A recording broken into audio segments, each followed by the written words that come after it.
राष्ट्रीय समाज विज्ञान परिषद के राजस्थान चैप्टर द्वारा reappraisal of contemporary Indian society and culture way forward विषय पर आयोजित इस वेबिनार की अध्यक्षता कर रहे विशेषकर डिजिटल प्लेटफॉर्म पर सामयिक संदर्भों में वक्तृता के प्रतिमान और इस संस्था के राष्ट्रीय अध्यक्ष अपने कुशल नेतृत्व से कई विश्वविद्यालयों को ज्ञान और विकास पथ पर ले जाने वाले हमारे अग्रणी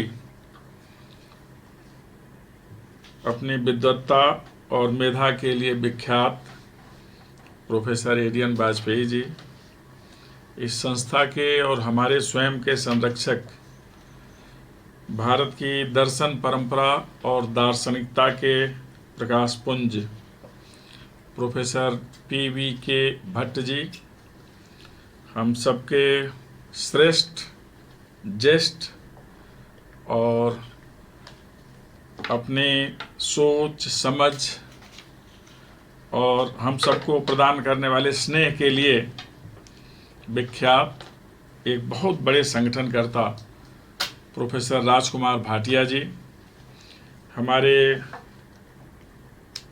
नितांत प्रिय प्रोफेसर HK शर्मा जी, इस कार्यक्रम की कर्ता धर्ता, इस संगठन की महासचिव, principal Saint Xavier's College Jaipur माननीय डॉक्टर शीला राय जी, जो अपने अकादमिक सक्रियता और विशेष प्रकार की संगठनात्मक क्षमता और मृदुल स्वभाव के कारण साथ ही साथ वाणी की तेजस्विता के लिए वेदित डॉक्टर शीला राय जी।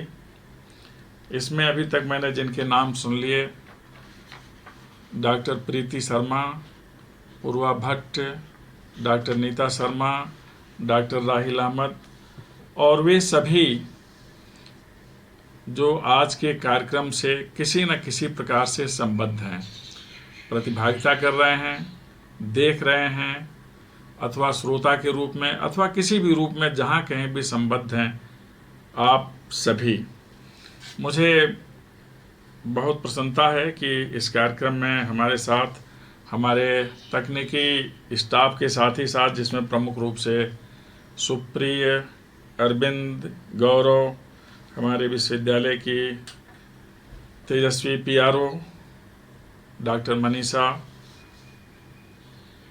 और हमारे विश्वविद्यालय के अन्य सभी सहयोगी गण, मुझे बहुत खुशी है कि आप सब साथ हैं और एक ऐसे विषय पर हम लोग परिचर्चा करने के लिए एक दूसरे को देख रहे हैं, सुन रहे हैं, जो आज के लिए बहुत ज़्यादा प्रासंगिक है। एक अदृश्य विषाणु की आपदा जिसे पूरी दुनिया झेल रही है, इसमें हम सभी किस तरह आहत हैं कि एक नया शब्द ही हम सबके लिए चल गया, वर्क फ्रॉम द होम। यह नया वर्क कल्चर है जिसका उल्लेख अभी हम लोगों ने सुना भी है, आगे इसका बार बार उल्लेख होना भी है। इस आपदा ने दुनिया में सामाजिक व्यवस्था का ताना बाना ही बदल दिया है। हम सभी मानव समाज के सदस्य हैं और मानव समाज ने समय के साथ बहुत प्रगति की है। कोरोना नामक वायरस ने इस मानव समाज को संशयग्रस्त कर दिया। एक ऐसा विषाणु COVID-19 के नाम से जाना जाने वाला, जो दिखता नहीं है, हम लोग इसके बारे में सुनते हैं, इसके प्रभाव को देख रहे हैं, इसकी त्रासदी झेल रहे हैं और इसकी जो भयंकरता है, विभीषिका है, इसके निराकरण के लिए हम लोगों के मिलने का आज मंच वही है जिस पर हम एक दूसरे को देख रहे हैं, जिसे डिजिटल प्लेटफॉर्म कहते हैं। अर्थात इस अदृश्य विषाणु से सामना करने के लिए हमारे पास जो सबसे समर्थ साधन है, वह है वेब की दुनिया का साधन, नेटवर्क, या जिसे हम डिजिटल प्लेटफॉर्म कहते हैं। मैं आप सबको देख पा रहा हूँ, मुझे बहुत खुशी हो रही है। अभी सुन भी रहा था, मुझे बहुत मेरा ज्ञानवर्धन भी हो रहा था, आनंद की अनुभूति भी हो रही थी और गौरव बोध भी हो रहा था कि आप सबके साथ मुझे जुड़ने का अवसर मिला है। आज का समाज जो कभी मानव समाज था, प्रगति के दौर में अपना स्वरूप बदलता चला गया। विद्यमान मानव समाज तकनीकी का समाज कहा जाता है। मानव समाज से हमने यात्रा की उदारीकरण, भूमंडलीकरण के दौर में, निजीकरण के दौर में, व्यापारिक प्रतिष्ठानों के सम्मान प्रभाव के कारण यह समाज मार्केट सोसाइटी के रूप में बदल गया था। तो भारतीय समाज है अथवा दुनिया में कहीं का समाज है, यह मानव संबंधों के संजाल के कारण जाना जाता है, जिसमें हम सभी होते हैं, भाई बंधु सखा, माता पिता संतान, रिश्ते नाते सब मिलकर समाज बनता है। साथ साथ चलने का संगठन जिसकी आधारभूत इकाई परिवार होती है, जिसके बारे में डॉक्टर शीला राय जी बहुत अच्छे तरीके से बता रही थी। समय के साथ भारतीय समाज का स्वरूप भी बदला। समाज उसे कहते हैं जिसमें हमारी पहचान होती है और हमारे दायित्वों का निर्धारण होता है। समाज के हर व्यक्ति के पास एक दायित्व है, एक भूमिका है, और वस्तुतः हम सभी मनुष्य हैं और भूमिका जीवी ही होते हैं। हम सब अपनी अपनी भूमिकाओं को लेकर चलते हैं। जो भूमिका होती है उसका सही निर्धारण और सही क्रियान्वयन ये हमारा दायित्व होता है, कुछ समाज की तरफ से, कुछ हमारी तरफ से। हमारा समाज संयुक्त परिवार का समाज हुआ करता था, जिसमें सबके लिए स्थान था। माता पिता पुत्र दादा दादी, हमारे सगे संबंधी, सबके लिए स्थान था। जैसे जैसे हम बढ़ते गए प्रगति के पथ पर समाज का यह स्वरूप भी बदलता गया और एक नारा ही चला, हम दो हमारे दो। संभवतः उस समय जनसंख्या विस्फोट को रोकने के लिए यह प्रयास किया गया होगा। हम दो हमारे दो में तो इतना ही रह गया कि माता पिता और संतति दो। ऐसा होने से, ऐसा करने से समाज जो संबंधों का संजाल था, संबंधों के लिए तरसने लगा। अगर दो पुत्र ही हो गए तो भाई बहन का नाता क्या होगा, दो बहनें भी हो गई तो भाई बहन का नाता क्या होगा, एक ही बहन हो गई फिर मौसी मौसा का नाता, बहुत सारे नाते रिश्ते, एक भाई एक बहन हो गए, चाचा चाची कहाँ गए, तमाम रिश्ते इस सिद्धांत के साथ बदलते चले गए। बाद में और भी समाज का स्वरूप बदला, जिसको हमने पश्चिम से ले लिया। हमारा जो संयुक्त परिवार का समाज था, पश्चिमी जगत में जाकर यह एटॉमिक फैमिली में बदल गया। इलेक्ट्रॉन, न्यूट्रॉन, प्रोटॉन, इसमें हम आ गए, तीन ही से काम चल जाएगा। दंपति और एक संतति, इसमें और भी रिश्ते हमारे तिरोहित चले गए। इस तरह से अजीब समस्या आई। पश्चिम ने थोड़ा और प्रभावित किया। उन्होंने एटॉमिक फैमिली से आगे बढ़कर न्यूक्लियर फैमिली के ऊपर ध्यान दे दिया। हम सब विज्ञान के बारे में भी सुनते हैं, जानते हैं।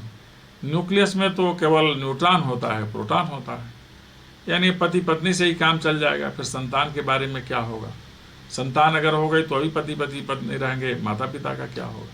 तो इस तरह से अजीब विडंबना हो गई।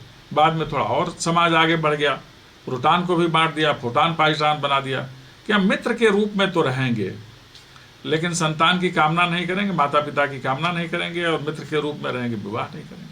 अजीब सी स्थिति इस भौतिक प्रगति के दौर में हो गई, जिसमें हम केवल सुविधा भोगी मनुष्य बन करके रह गए। और यह सुविधा भोग की भावना हमारे समाज के परंपरागत ढांचे को कहीं न कहीं हिला गई। समाज तो साथ साथ चलने के लिए होता है। समाज वह होता है जो हमें संबल देता है, हमें पहचान देता है और हमें अभय प्रदान करता है। लेकिन यह समाज कोरोना के दौर में स्वयं भयग्रस्त हो गया, संशयग्रस्त हो गया। कोरोना जनित संकट के चलते एक नए किस्म का पलायन आरंभ हो गया। मूल स्थान से कहीं बड़े स्थान की ओर पलायन होता था, कभी आजीविका के लिए, आय के लिए, भ्रमण के लिए, निवास के लिए। कभी इस पलायन में ब्रेन ड्रेन की भी भूमिका हुआ करती थी, अथवा कभी औद्योगिक आस्थान बने, वहाँ के जमीन से विस्थापन हुआ, फिर पलायन हुआ। कभी राष्ट्रों के एग्रेशन के चलते पलायन हुआ, विस्थापन हुआ। तो बहुत सारी विकृतियाँ समाज में उत्पन्न होती चली गई। लेकिन मूल समाज तो वही था, साथ साथ चलने वाला और अपने सदस्य को भयमुक्त करने वाला, अपने सदस्य को पथ दिखाने वाला और पाथेय देने वाला, यही मानव समाज था। लेकिन जब मार्केट सोसाइटी बन गया इस बाजारीकरण की प्रक्रिया में, तब हमारे रिश्ते आर्थिक रिश्ते हो गए।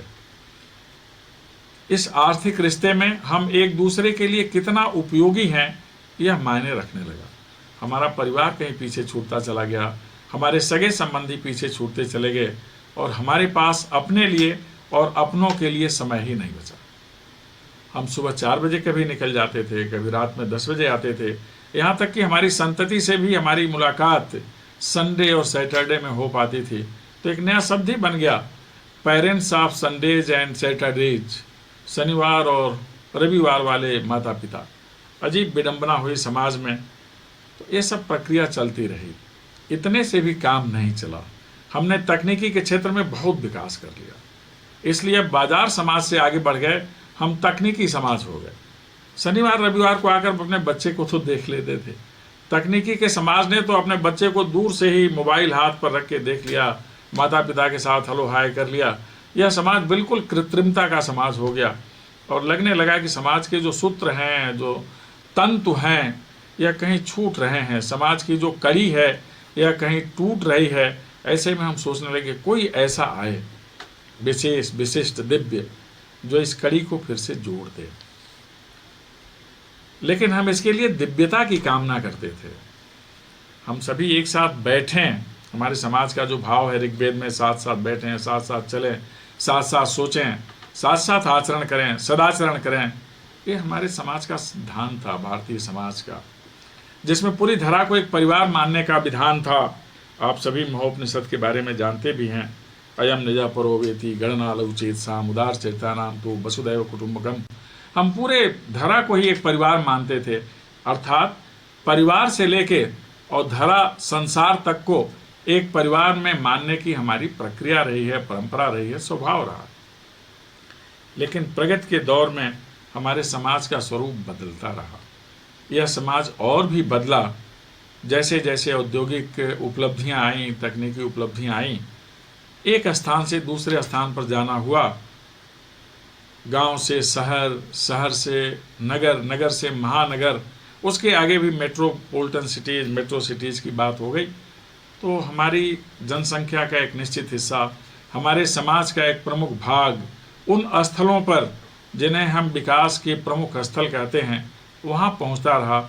उसके निर्माण में, उसके उन्नयन में और उसकी समृद्धि में योगदान करने के लिए कभी दक्ष अभियंता बन के, कभी कुशल चिकित्सक बन के, कभी कुशल कामगार बन के, किसी न किसी रूप में हम महानगरों में जाते रहे। ऐसा माना जाने लगा कि महानगरों में, मेट्रो सिटीज़ में आजीविका के काफ़ी स्थल हैं।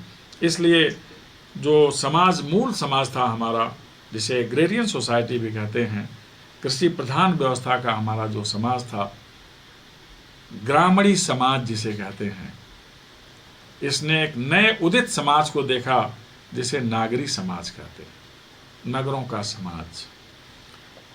ग्रामीणी समाज फिर भी प्रकृति के ज़्यादा करीब है, नागरी समाज की प्रकृति से दूरी बनती चली गई। मनुष्य के पास तो 2 ही 3 चीज़ें हैं, उसकी प्रकृति, उसकी प्रवृत्ति और उसकी प्रकृति। जो हमारे बगल में विद्यमान है पर्यावरण की प्रकृति, तो यह प्रकृति हमारी प्रकृति, हमारा स्वभाव और हमारी प्रवृत्ति, यह लेकर के हम आगे बढ़ते रहे। तो नागरी समाज है, इसमें संवेदना के स्वर बदल गए। ग्रामीणी समाज, जो मूल समाज, आरंभिक समाज, भारतीय समाज, भारत का परंपरागत समाज, भारत का सनातन समाज, संभावनाओं पर और भावनाओं पर अवलंबित समाज है। ये भावना प्रधान समाज है और उस भावना में हम संभावनाएं तलाश लेते हैं। लेकिन जो नागरिक समाज बना पूरी दुनिया में, उसमें भावनाओं के लिए स्थान नहीं था, केवल संभावनाओं की खोज थी। कैसे यथाशीघ्र हम वैभव प्राप्त कर लें, यथाशीघ्र हम संपन्न हो जाएं और अपनी संपन्नता के आधार पर हम ऐश करें। ये कैश और ऐश की प्रवृत्ति आधुनिक समाज के स्वभाव में समाहित हो गई और इसीलिए इसमें भावना और संवेदना दोनों का स्थान क्रमशः कम होता चला गया। अब हम विचार करें इस कोरोना के कुप्रभाव पर, जिसने एक नए प्रकार का समाज फिर से बना दिया। हमारे पास पहले समय नहीं होता था, ना अपने लिए, ना अपनों के लिए, ना अपनी व्यवस्था के लिए, केवल अपनी समृद्धि के लिए हमारे पास समय हुआ करता था। इस कोरोना ने हमें पर्याप्त समय दे दिया। वर्क फ्रॉम होम की एक नई संस्कृति आ गई। अब हम अपने परिवार के साथ हैं, परिवारिक जनों के साथ हैं, हम मूल समाज के साथ हैं। अब पुनः हमारी भावनाएं जागृत हो गई, हमारी संवेदना जागृत हो गई, हमारे पास सबके लिए समय है। अब हम अपनों के बारे में पूछ रहे हैं, उसकी कुशलता के बारे में। जो हमसे दूर हमारे सगे संबंधी हैं उनकी कुशलता के बारे में पूछ रहे हैं। अर्थात जो हम सर्वे भवन्तु सुखिनः का सिद्धांत है कि सभी सुखी रहें, सबके सुख के बारे में पूछ रहे हैं, सबकी सुरक्षा के बारे में पूछ रहे हैं। हम अब इस तरह से संवेदनशील हो गए। अब हमारी भावनाएं जोड़ने वाली भावनाएं हो गई कि मनुष्य वास्तव में रहता कैसे है, पुरुष और प्रकृति का तादाद में होता क्या है। जो मनुष्य प्राणी है, इसके साथ ही और जो वनचर हैं, जो और प्रकार के जीवधारी हैं इस धरा पर, उनके बारे में भी सोचने का समय आ गया हमारे पास कि हम केवल अपने आहार की चिंता ना करें, हम पशु पक्षियों की भी इस लॉकडाउन की व्यवस्था में चिंता करें, उनके भोजन की चिंता करें, उनके पानी की चिंता करें। अर्थात हमारी संवेदना जागृत हो गई। यह कोरोना का एक दूसरा पक्ष है जिसने हमें कुछ समझा दिया कि हमें प्रकृति से तादात्म्य बना के रहना चाहिए, हमें समाज में संतोष पूर्वक रहना चाहिए। और भारतीय समाज के जो मूल्य हैं, सदाशयता, समरसता के मूल्य, सहयोग की वृत्ति का मूल्य, इसका निर्वहन करना चाहिए। हम सब एक दूसरे के बारे में पूछने लगे। एक और भी सबक इस संकट का मिला। जो विकास के प्रतिमान नागरिक समाज है या नगर हैं, महानगर हैं, उसकी रचना में उन लोगों के लिए भी सम्यक स्थान होना चाहिए जिन्होंने महानगर बसाया है, बनाया है, औद्योगिक आस्थानों में उत्पादन की वृद्धि के कारक बने हैं। उनके पास भी ऐसा एक सम्यक स्थान होना चाहिए। उनके जीवन, उनके सम्मान की भी व्यवस्था होनी चाहिए। भगवान न करे कभी ऐसा कोई संकट आए, ऐसी आपदा आए कि अगर कोई ऐसी स्थिति उत्पन्न होती है तो वह भी सुखपूर्वक निश्चिंत होकर साल भर तक तो अपने लोगों के साथ रह सकें, उसी नागरिक समाज का सदस्य बनकर रह सकें जिसके अभ्युदय में उनकी भूमिका है। आज जो मूल स्थान पर लौटने की एक प्रक्रिया चली है, नगर महानगर छोड़कर, दुनिया के विभिन्न देशों को छोड़कर अपने देश में आने की प्रक्रिया चली है, इसके चलते कई नए प्रश्न खड़े होंगे। ब्रेन ड्रेन होना चाहिए कि नहीं होना चाहिए, हमें वैभव के लिए दर दर भटकना चाहिए कि नहीं भटकना चाहिए, हमें अपने मूल स्थान का उन्नयन करना चाहिए कि नहीं करना चाहिए। माननीय प्रधानमंत्री मोदी जी ने जो संदेश दिया, be vocal for local and make your local the global, कि आप अपने लोकल के लिए मुखर बनिए और जो आपका लोकल है इसे वैश्विक धरातल पर ले चलिए। हिंदुस्तान के हर अंचल में इस समाज को संबल प्रदान करने के लिए तमाम आर्थिक उपादान हैं, कृषि जन्य हैं, वनस्पति जन्य हैं, फल हैं, जड़ी बूटियां हैं, कंद मूल हैं, बहुत कुछ है जो समाज के भरण पोषण के लिए समर्थ है। अब हमें इन स्थानीय उत्पादों के बारे में सोचना चाहिए, वहाँ अपने लिए रोजगार की संभावना तलाश करनी चाहिए। स्टार्टअप, स्किल डेवलपमेंट, इनोवेशन स्थानीय स्तर पर भी हो, इसके बारे में हमें विचार करना चाहिए। मैं जिस अंचल में रहता हूँ यह जनजातीय अंचल है। जनजातीय समाज में इम्यूनिटी बहुत ज़्यादा है, प्रतिरोधक क्षमता ईश्वर की विशेष कृपा है अथवा उनकी बनावट या बुनावट है या प्रकृति से सामीप्य है कि विषाणुओं का बहुत कम प्रभाव इस अंचल में पड़ता है। इनकी एक अलग मेधा भी है।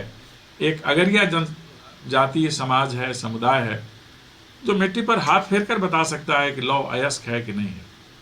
उनके पास लोहा बनाने की एक स्थानीय तकनीक है और यही एक समुदाय ऐसा है दुनिया में जो जंग रहित लोहा बनाता है। स्थानीय स्तर का हुनर है, इसे विकसित करें। इस प्रकार हर आंचलिक क्षेत्र में, देश का जितना भी अंचल है, इस प्रकार की संभावना है, सामर्थ्य भी है।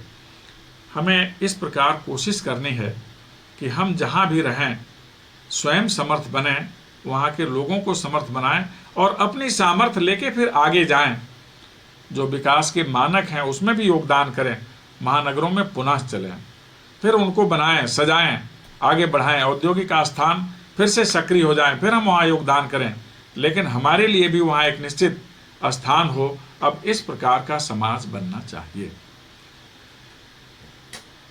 उदारीकरण के दौर में संचार क्रांति और सूचना विस्फोट के क्रम में जो राष्ट्रों की सीमाएं हैं वो शिथिल हो गई थी। इस आपदा ने सीमाओं को फिर जटिल किया। आर पार जाना अब कठिन है। कौन यह संक्रमण लेके चला जाएगा इसके बारे में कहा नहीं जा सकता, इसलिए अब सीमाएं जटिल हुई हैं।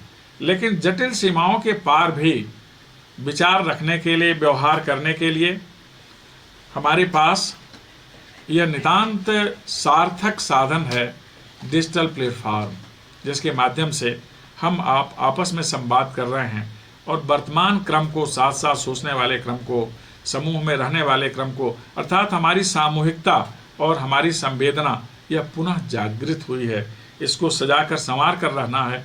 और यह संदेश हमारा समाज, जो माननीय प्रधानमंत्री जी के कहे से कोरोना वॉरियर्स के लिए स्वयं अनुप्राणित होकर, उत्साहित होकर कभी ताली थाली के माध्यम से सम्मान करता है, कभी दीपक जलाकर, प्रकाश जलाकर सम्मान करता है, और कभी उनके बारे में सोचकर, लिखकर सम्मान करता है कि देवालय से औषधालय में आए हुए जो डॉक्टर हैं, नर्स हैं, वार्ड बॉय हैं, औषध विक्रेता हैं, ये सभी हमारे सुरक्षा प्रहरी, सीमा पर या सैनिक के रूप में देश में जो हाउसकीपिंग में लगे हुए लोग हैं, सफाई कर्मी हैं, और सूचना प्रसारण में लगे हुए लोग जो हमारे पत्रकार भाई हैं, संपादक हैं, इनका हम सम्मान करें। ये सभी हमारे परिवार के सम्मानित सदस्य हैं। अब हमने सोचना आरंभ कर दिया है। जो पहले हम सोचते रहे हैं कि हमारे परिवार का सदस्य कहीं भी हो हमारे लिए मानिंद है, और उसका मनोबल बढ़ाने के लिए हमें काम करना चाहिए। हमारा समाज मनोबल और मनोगत पर ध्यान देने वाला समाज है। मनोगत अच्छा हो, मनोबल ऊंचा हो, तब हम अपने लक्ष्य को प्राप्त कर सकते हैं। यह लेकर चलने वाला समाज रहा है। आज पुनः हम उस दौर में आ गए हैं, इसलिए पूरी दुनिया को हम यह संदेश दे रहे हैं कि समाज जब समेकित होगा, समरस होगा, तभी किसी भी वैश्विक आपदा का समाधान हम कर सकें। अब भारत का समाज बृहत्तर समाज है और वैश्विक समाज को संदेश देने की स्थिति में है। अब पुनः हम संस्कार क्या होते हैं, संस्कृति क्या होती है, इस पर ध्यान देते हैं। पुनः इस संस्कार और संस्कृति के साथ ही साथ हमारे आहार विहार के विषय क्या होते हैं, इस पर ध्यान देने लगे हैं। और यही सब मिलकर बनता है, बनाती है, निर्मित होती है प्रक्रिया संस्कृति की। आज के विषय का एक हिस्सा भारतीय संस्कृति पर भी है। भारतीय संस्कृति को संगम संस्कृति कहा जाता है। पश्चिम की संस्कृति में टकराव का भाव होता है। सैमुअल पी हंटिंगटन ने कहा कि आने वाला विश्व युद्ध तो संस्कृतियों के टकराव का होगा, क्लैश ऑफ सिविलाइजेशंस। हिंदुस्तान की संस्कृति सद्भाव की संस्कृति है, टकराव की संस्कृति नहीं है, इसीलिए इसे संगम संस्कृति कहा जाता है। और संगम संस्कृति होने के कारण मानवीय मूल्यों की जितनी धाराएं हैं अपने में समाहित करने के कारण इसे सनातन संस्कृति कहा जाता है। इसमें सनातनता का भाव है, कारण कि संस्कृति के कुछ सूत्र होते हैं। प्रकृति बंधन, हम प्रकृति के बहुत समीप हैं। हमारी संस्कृति का एक मूल मंत्र है प्रकृति बंधन। आप जानते हैं हमारे यहाँ हर घर में तुलसी रखने का, तुलसी को पूजने का विधान है। एकमात्र पौधा जिसकी पत्ती को दल कहते हैं, तुलसी दल। सारे पुण्य कार्य उसी से आरंभ होते हैं। सबसे बेहतरीन, सर्वोत्तम एंटीबायोटिक तुलसी का पत्ता ही होता है। जहाँ जहाँ तुलसी होती हैं विषाणु वहाँ कम पहुँचते हैं तो कम आक्रांत कर पाते हैं। इसका हम ध्यान रखते हैं। हमारे ऐसे वृक्षों के पूजन का विधान है। शक्ति का स्वरूप देख लेते हैं, नीम की पत्ती में सबसे अच्छी एंटीबायोटिक है। हम ऑक्सीजन के लिए पीपल की वंदना करते हैं, बट वृक्ष छाया के लिए, ऑक्सीजन के लिए। आम हमारे पास फलदार भी है, छायादार भी है, और हमारे विकास का द्योतक भी है, इसलिए पल्लवन शब्द उसी के साथ जुड़ता है। आम के पत्ते को पल्लव भी कहते हैं। ये सारे हमारी संस्कृति में है। प्रकृति बंधन। अब पूरी दुनिया को लगने लगा कि कोरोना फेज में प्रकृति के समीप रहने वाले लोग कम आक्रांत हुए हैं।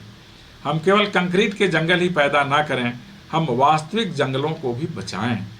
ब्राज़ील के जंगल जो दुनिया के लिए फेफड़ा कहे जाते हैं, उनको फिर सुरक्षित कर लें। इंडोनेशिया के जंगल जो एशिया के लिए हृदय स्पंदन का कारक कहे जाते हैं, फेफड़ा, उनको सुरक्षित कर लें। जो हर देश में जंगल क्षेत्र है उसको सुरक्षित संरक्षित करें। प्रकृति के ज़्यादा करीब जाएं तो शायद ज़्यादा हम संपन्न होंगे, हम गरीब नहीं होंगे। यह भाव हमारी प्रकृति का रहा है। हमारे सारे प्रयोगशाला में निमग्न रहने वाले ऋषि, प्रयोग करने वाले ऋषि वन्य क्षेत्र में ही रहते थे, आश्रम बनाकर। अर्थात प्रयोगशालाओं के लिए सर्वश्रेष्ठ स्थान कोई है तो वह अरण्य क्षेत्र है, वन क्षेत्र है। इसका हमें फिर विधान करना चाहिए। इसीलिए हमारी संस्कृति में प्रकृति बंधन है। हमारी संस्कृति में लैंगिक समानता का भाव है। नर नारी संबंधों को जितना उचित स्थान हिंदुस्तान में दिया गया है उतना कहीं नहीं। मनुस्मृति जो हिंदुस्तान का प्रथम संविधान है उसमें साफ साफ लिखा, यत्र नार्यस्तु पूज्यन्ते रमन्ते तत्र देवताः यत्र हितास्तु न पूज्यन्ते सर्वास्तत्र फलाः क्रियाः। जहाँ नारियों की अभ्यर्थना होती है वहीं देवता रमण करते हैं, और जहाँ अभ्यर्थना नहीं होती वहाँ पुरुष के सारे कर्म निष्फल सिद्ध हो जाते हैं। इसलिए इस पर हमेशा हमें विचार करना चाहिए। कुछ जननी है और इसकी इतनी महत्ता है। वाल्मीकि रामायण में प्रभु राम ने लक्ष्मण से कहा, जन्य जन्मभूमिश्च स्वर्गादपि गरीयसी। यह मानने वाला देश है। हिंदुस्तान की संस्कृति में इस तरह से नारी शक्ति का सम्मान है। गौतम बुद्ध ने भी कहा, गणराज्य तभी सफल होंगे गणतंत्र जब नारियों का सम्मान होगा, उनकी सुरक्षा होगी, उनके अभ्युदय की गारंटी होगी, तब सम्मान होगा गणतंत्रों का। इसीलिए प्राचीन भारत के गणतंत्र 6ठी शताब्दी ईसा पूर्व में सफलता के ध्वज फहरा रहे थे। आज भी ऐसा हो रहा है। माननीय मोदी जी का मंत्र, पढ़ें बेटियां बढ़ें बेटियां, और हमारे मानव संसाधन मंत्री जी का संदेश कि शिक्षा के माध्यम से सर्वोन्नति का पथ प्रशस्त होता है, इस पर हम लोग लगे रहते हैं और इस डिजिटल प्लेटफॉर्म के माध्यम से ही इस कार्य में लगे हैं। हमारी संस्कृति में अध्ययन मनन विशेष मायने रखता है। अध्ययन के बारे में तो हम सभी जानते हैं, इस विधा से युक्त हैं, और लोग जो सुन रहे हैं देख रहे हैं इस डिजिटल प्लेटफॉर्म का कितना प्रयोग हो रहा है। मनन, मेडिटेशन, इसके माध्यम से हम बहुत कुछ करते हैं। हमारे यहाँ की मान्यता है कि मनन से और आहार से हम बहुत शुद्ध रहते हैं। ध्यान से हम बहुत कुछ धारण कर सकते हैं, उन जगहों पर भी पहुँच सकते हैं जहाँ पहुँचना अन्यथा असंभव है। ये हमारे संस्कृति के लक्षण हैं। हमारे संस्कृति में संस्कार के भाव हैं। हमारे संस्कृति में मनोरंजन का भी भाव है। हमारी संस्कृति में समावेशन का भी भाव है।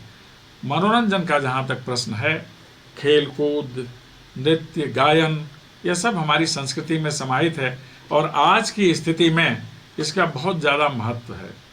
गायन का, वादन का, खेल कूद का। बाहर तो आप नहीं निकल सकते, जहाँ पर हैं घर में ही बैठ के खेल लिए, थोड़ा योग कर लिए, थोड़ा अभ्यास कर लिए।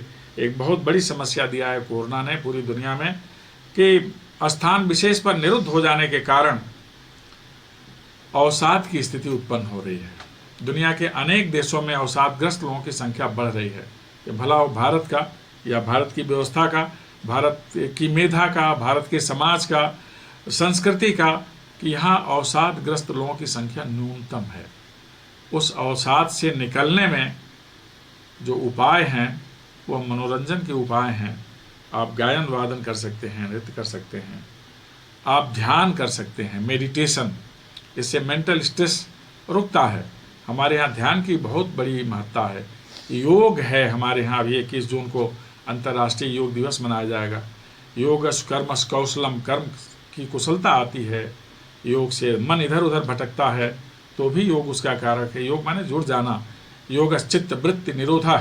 हमारे यहाँ तो कृष्ण ने कहा योग क्षेमम भाम्य हम, योग और क्षेम तो स्वयं धारण करते हैं। तो इस तरह की जो स्थितियाँ हैं हमारी संस्कृति के सूत्र हैं। हमारे यहाँ केवल उत्सव ही होता, जन्म से लेकर प्रस्थान तक हम उत्सव धर्मी लोग हैं। लेकिन हमने इस उत्सव धर्मिता में भी सामयिक परिवर्तन किया है। मांगलिक कार्यों में उपस्थित होने वाले लोगों की संख्या सीमित होना। अब हमें लगने लगा कि हम सीमित संख्या से भी मांगलिक कार्य असीमित तरीके से कर सकते हैं। आमोद उत्साह सब उतना ही होता। इस पर ध्यान रखने की जरूरत है। कष्ट की स्थिति में भी बाहर निकलना हो, सीमित संख्या में पहुंचकर हम सारे दायित्व का संपादन कर सकते हैं। अर्थात संयम बहुत ज़्यादा आवश्यक है। आज की स्थिति में हमने सीख लिया, जो हमारी संस्कृति का हिस्सा है, कि हम संतोष करें, संयम करें, खान पान हमारा सात्विक हो, जैसा हम आहार ग्रहण करते हैं वैसा ही हमारा मन बन जाता है। और अंत में यह कहकर कि हमारी संस्कृति सभी के लिए स्थान, पहचान और सम्मान देने की संस्कृति है, समावेशी संस्कृति है। हमारे यहाँ कहा गया है, सा संस्कृति है प्रतिमा विश्ववारा, संस्कृति संपूर्ण विश्व कल्याण के लिए है। हमारी संस्कृति उसी तरफ उन्मुख है। हमारा समाज, हमारी संस्कृति मानवता के लिए कल्याणकारी सिद्ध हो, इसकी मेरी शुभकामना। आप सब जहाँ भी हैं आज के दौर में सुरक्षित रहें, स्वस्थ रहें, निरोग रहें, इसके लिए शुभकामना। हमारे जो वरिष्ठ लोग यहाँ बैठे हैं, हमारे संरक्षक professor PB Krishna Bhatt ji, professor राजकुमार भाटिया जी और प्रोफेसर एडीएन वाजपेयी जी, आप सभी को नमन। और जिन लोगों ने ध्यान से सुना, ऐसे सभी को मेरी ओर से साधुवाद। यह कार्यक्रम आगे चले, निरंतर सफल हो, इसके लिए मेरी शुभकामनाएं।